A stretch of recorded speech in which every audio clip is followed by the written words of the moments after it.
বিশ্ব যেন এক বিস্ফোরণের শঙ্কায় স্তব্ধ হয়ে আছে। কেউ সরাসরি উচ্চারণ করছে না, তবু চাপা ভয় কাজ করছে।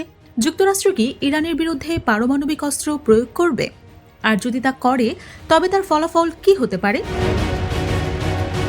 এই আশঙ্কার প্রেক্ষাপটেই কড়া বার্তা দিয়েছে রাশিয়া। ক্রেমলিন থেকে জানানো হয়েছে, ইরানের উপর যদি যুক্তরাষ্ট্র কৌশলগত পারমাণবিক অস্ত্র ব্যবহার করে, তবে তা হবে এক ভয়াবহ বিপর্যয়। রাশিয়ার সরকারি মুখপাত্র দিমিত্রি পেসকভ রাশিয়ান বার্তা সংস্থা তাসকে বলেন, এখন পর্যন্ত এসব কেবল গুজব, কিন্তু যদি বাস্তবে এমন কিছু ঘটে, তাহলে তা হবে চরম ধ্বংসাত্মক। এত বেশি জল্পনা চলছে যে বিষয়টি নিয়ে মন্তব্য করাও কঠিন। এই সতর্কতা এসেছে ঠিক সেই সময় যখন মার্কিন সংবাদ মাধ্যম ফক্স নিউজের এক প্রতিবেদনে দাবি করা হয়েছে, যুক্তরাষ্ট্র এখনও ইরানের ফোর্দো পারমাণবিক স্থাপনায় কৌশলগত পারমাণবিক হামলার সম্ভাবনা পুরোপুরি নাকচ করেনি। ফোর্দো হল ইরানের একটি পাহাড়ের নিচে নির্মিত ইউরেনিয়াম সমৃদ্ধকরণ কেন্দ্র। পশ্চিমা প্রচারে এটি প্রায়ই সামরিক হুমকি হিসেবে উপস্থাপিত হলেও ইরান বহুদিন ধরে বলে আসছে, তাদের কর্মসূচি সম্পূর্ণ শান্তিপূর্ণ এবং আন্তর্জাতিক পর্যবেক্ষণ সংস্থাগুলোর নজরদারিতে পরিচালিত হচ্ছে। এদিকে নিউ ইয়র্ক টাইমসের এক প্রতিবেদনে বলা হয়েছে, যুক্তরাষ্ট্র যদি ফোর্দোতে হামলা চালায় কিংবা ইরানের সর্বোচ্চ নেতা আয়াতুল্লাহ খামেনিকে হত্যা করে, তবে তেহরান আবারও পারমাণবিক অস্ত্র কর্মসূচি চালু করতে পারে।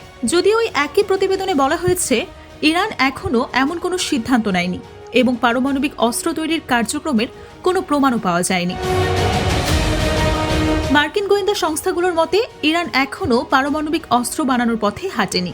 মার্চ মাসে গোয়েন্দা বিষয়ক জাতীয় পরিচালক তুলসী গ্যাবার্ট বলেন, আমরা এমন কোনো ইঙ্গিত দেখিনি যে ইরান পারমাণবিক অস্ত্র তৈরির চেষ্টা করছে। তাদের সর্বোচ্চ নেতা এই কর্মসূচি পুনরায় চালুর অনুমতিও দেননি। এই উত্তেজনার মধ্যেই রাশিয়ার প্রেসিডেন্ট ভ্লাদিমির পুতিন সরাসরি বলেন, আমি আয়াতুল্লাহ খামেনিকে হত্যার প্রসঙ্গ পর্যন্ত আনতে চাই না, এমন চিন্তাও করা উচিত না। তিনি আরও বলেন, ইরানি জনগণ এখন তাদের নেতৃত্বের চারপাশে ঐক্যবদ্ধ হয়ে উঠছে। বাইরের হুমকি দেশের ভেতর ঐক্য আরও দৃঢ় করেছে। ইরানের শান্তিপূর্ণ পারমাণবিক শক্তি ব্যবহারের অধিকারকেও সমর্থন করে পুতিন।